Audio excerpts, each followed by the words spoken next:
Matt, here's Umar for BoxNation. I'm joined by Joe Cordina. We've just seen one of your good mates in Conor Benn. Unfortunately for you guys, lose that fight against Chris Eubank Jr. Just give me your immediate thoughts, please, Joe.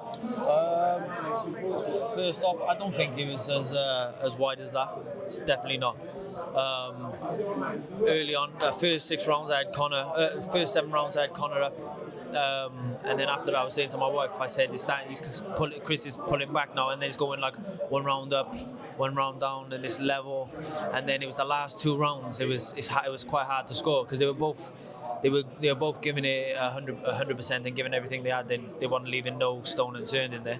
And and unfortunately, it didn't go Conor's way. But I definitely didn't have it that wide. If it was a draw, that would have probably been right for me. Do you think there was an argument if Eubank edged it for yourself?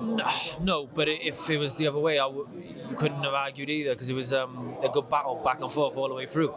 So I'm just gutted, but there's a rematch and Conor gets a chance to put it right.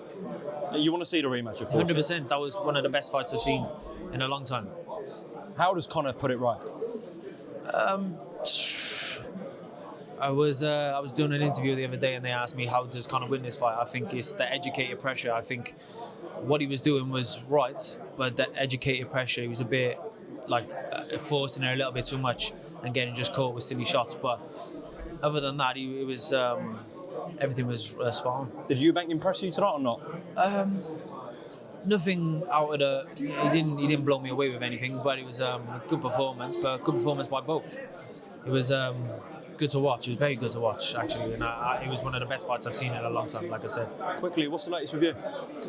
I don't know, bro. I'm in the gym. I'm waiting. Hopefully, I keep saying hopefully I'll have some news soon. But generally, I'm looking to be out like end of June, early July. So yeah, fingers crossed it all goes to plan and I get a contract sent over to me, and then we can go from there. But as soon as I get in writing, then it's cemented, then I can start kicking it, get my sparring underway. I bet watching that, you just want to get back in the ring. Of course. Don't get me wrong, I was more nervous then than I was in my own fights, but it was, I had the butterflies, I had the nerves, but I was excited at the same time because I know that feeling that he's in. It's excitement, and that's what I want.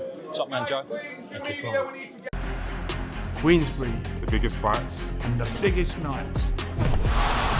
Home of champions. Home of knockouts. There's no way back from this! The home of the future. And this is it! The global home of boxing. Queensbury, exclusively on design.